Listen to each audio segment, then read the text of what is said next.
Hey there guys, welcome back to another video.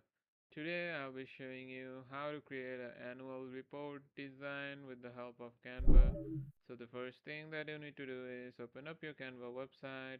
After that, just head over here to the home option and then just search for annual report design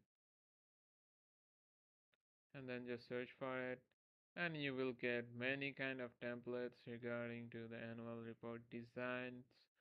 So just click on one of them, like the one you want as your annual report design. So after you click on customize, you can like customize your desired template that you liked in any way possible with the help of Canva. So that's it with the video guys. I hope it helps you. Thanks for watching and take care.